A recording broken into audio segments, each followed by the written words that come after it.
Olá, tudo bem?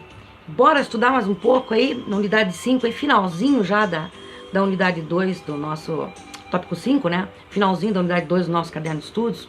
E bora aí que eu dei uma pulada lá para a página 104, e onde está escrito lá no nosso caderno de estudos, algumas palavras finais. Anterior a isso, tem umas laudas que falam sobre metodologias de como o professor trabalhar, ideias de métodos para trabalhar em sala de aula. Então, vale a pena você dar uma olhadinha lá, ok? Mas aqui o tempo tá corrido, então bora pra frente. Por fim, quando tomamos a história local, regional, como um campo de pesquisa e ensino, é significativo assinalar o quê? A necessidade da mudança e apropriação desse processo por um maior número de professores. E nesse caso, de futuros professores. Aprofundar esse campo de pesquisa no processo de ensino-aprendizagem da história torna essa tarefa urgente. É um desafio a ser realizado na educação atual. Nessa tarefa, a função do professor modifica-se, pois ele deixa de ser um mero transmissor de conteúdos para ser o gestor do processo de ensino-aprendizagem.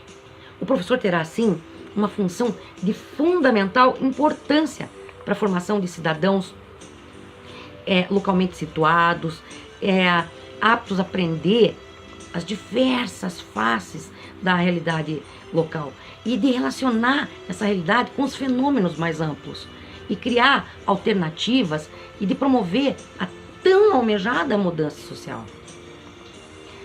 Vamos agora lá à leitura complementar, reflexões acerca do ensino de história em sala de aula, professor, prática pedagógica, aluno e livro didático. Esse texto é do Paulo Hipólito.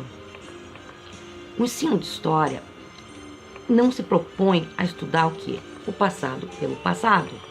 Antes, ele parte do passado, né, para compreender o presente, ou vice-versa. A análise de um remete ao outro. Mas não é difícil encontrar nos professores de história que pensem diferente. E por pensarem diferente, eles não cumprem o papel do quê? De docente de história. Muitos se prendem tanto ao passado que tornam as aulas insuportáveis. Vez que a história assim ensinada perde seu ar de novidade.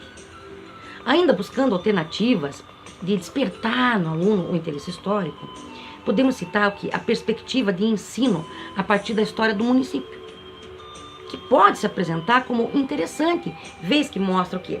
A história do lugar onde o aluno vive, onde ele criou raízes sentimentais, que devido a estas despertam o interesse de conhecê-la.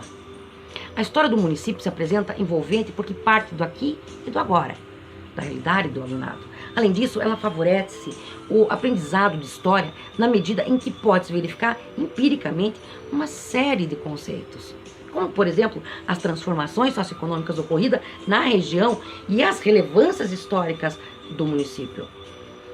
Seria interessante se os professores procurassem sempre partir do aqui e do agora, mesmo que isso não seja possível, né, com todos os conteúdos.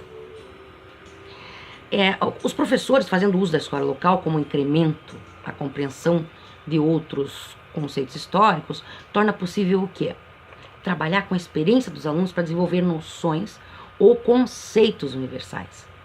Ou seja, com o professor dando-lhes uma visão de história local, os alunos podem enxergar e melhor entender a história universal, história municipal, estadual, regional, nacional e mundial. Depois do professor ter mostrado o quanto a história local é interessante, é importante para se entender outros eventos históricos, o quê? Chegou o momento de desmistificar os heróis que se apresentam em todos os fatos históricos e que, de uma forma ou de outra, né, os alunos acabam personificando-os como os únicos agentes construtores da história, seres transcendentais, né? Uma boa alternativa para quebrar com a história de conto de fadas, né, é também trazer a história para mais perto dos alunos. E seria o quê? Adotar em sala de aula o uso da história do cotidiano, para que os heróis, os personagens históricos, sejam humanificados e se mostrem comuns à realidade do cotidiano do alunado. Pois todos os personagens históricos são vistos pelos alunos como o quê? Como seres superiores, dotados de tamanha magnitude, que os alunos prostram-se diante deles e se recusam a vê-los como seres humanos, que sentiram no passado emoções, sede, fome, sono, calor, frio, desejo sexual, necessidade fisiológica, enfim, sentimentos comuns a todos nós. Ao trazer a história para o cotidiano desse aluno, o professor faz com que o passado seja visualizado com mais clareza e objetividade de assimilação dos processos e relações históricas. Grande parte dos alunos não vê vínculo entre a história e o que é vivenciado por eles na atualidade.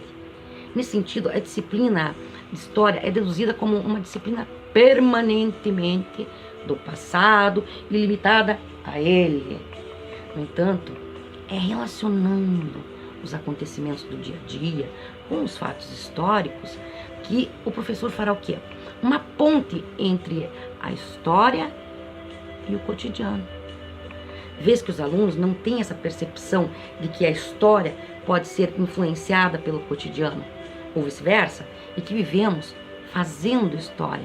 E só futuramente o nosso presente será história. Bons estudos!